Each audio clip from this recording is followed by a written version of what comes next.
Welcome to Midlife Mood, vlog number 10, how to cut through the BS that you see online. So maybe you're scrolling right now and you see headlines, new study shows sugar causes cancer, new study shows obesity increases your risk of heart disease. Okay, so how do you know, are these actual true claims?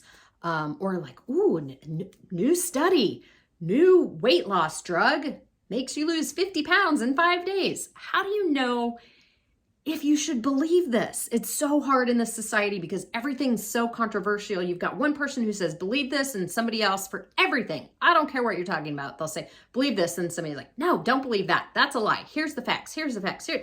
And so it's hard to know what to believe when it comes to fitness, health, weight loss, etc. So today I'm going to talk about 3 things you can do to make sure you're well informed when you're reading headlines like that.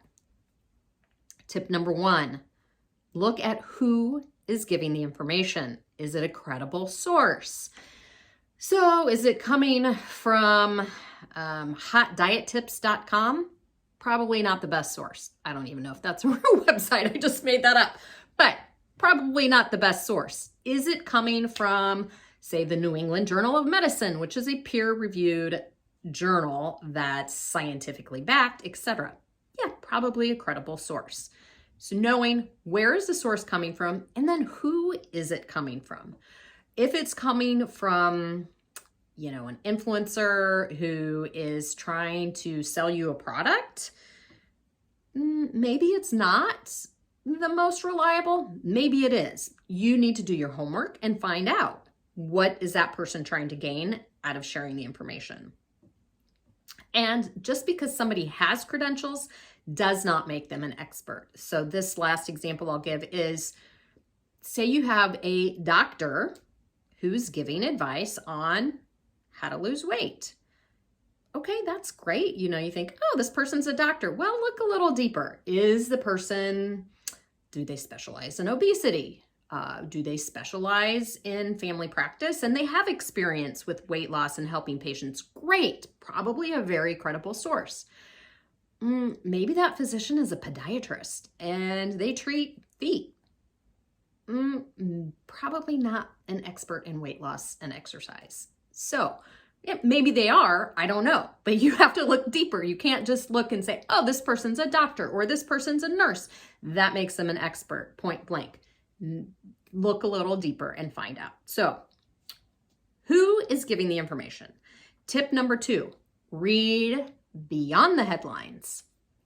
So again, you see these eye-catching headlines. How do you know if the information is actually, say it's coming from a credible source, and you rely on that? When you get into the information and you look at the study, where was the study conducted in humans? Number 1. Or was it conducted in animals, say mice, for example? Now, a lot of studies they start out in animals before they go to humans. That's an important part of the process. But if the study was just done in mice, you can't automatically say, okay, this happened in mice, this is going to happen in humans, because humans aren't mice. Sorry to let you know. Spoiler alert. But look to see who or what was the study conducted in, what species. Also, was it a placebo-controlled trial? Meaning, did they just have the active group, or was there another group?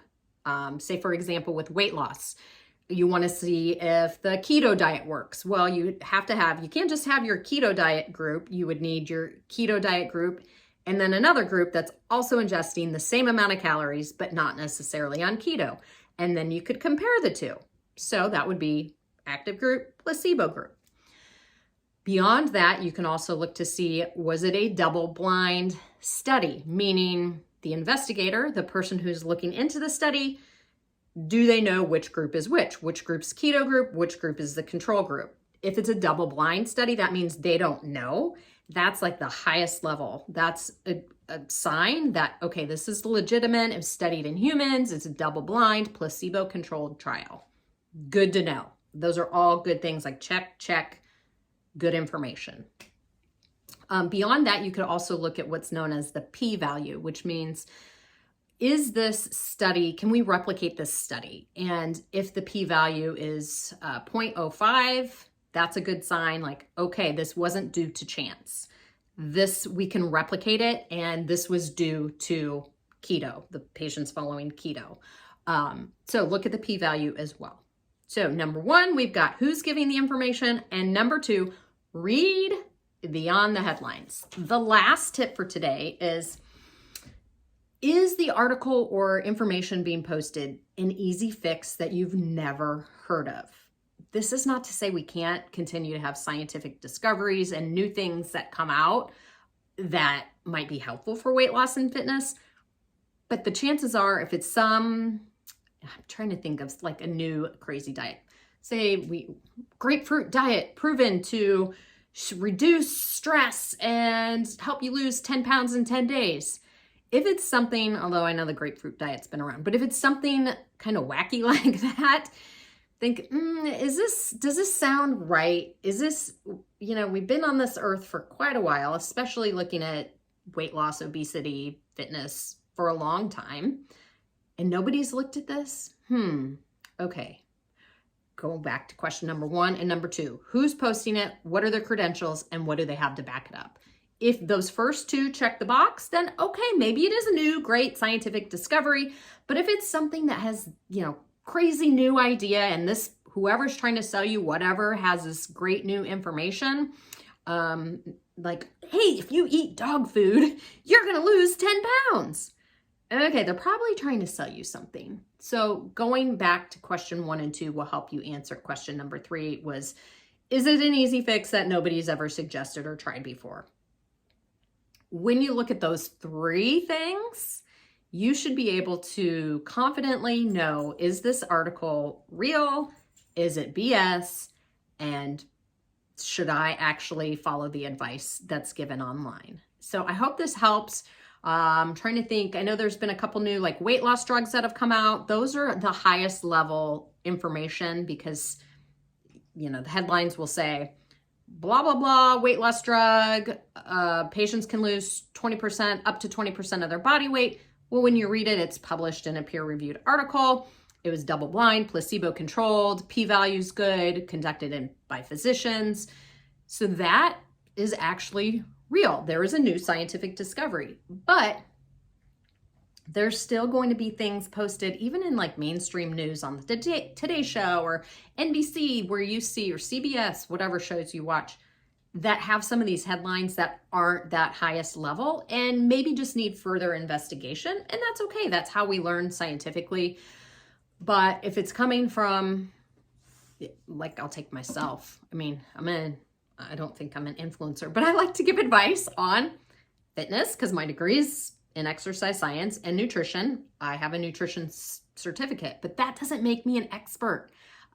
Listen to me, please. I'm here to offer advice for whatever lands with you and works for you, but I'm not out here claiming to say like, eat the leaves off of trees, buy them from me, and you can be full of fiber and lose weight. Yeah, that would be the like red flag. Oh my God, she's crazy. Don't buy into this. So if you see crazy things online, send them to me because those are my favorite to kind of debunk and go, oh Lordy, this is crazy. But now you have the knowledge, you know how to read the information and make the best decision for you. So let me know what questions you have, and I hope that was helpful. Talk to you soon.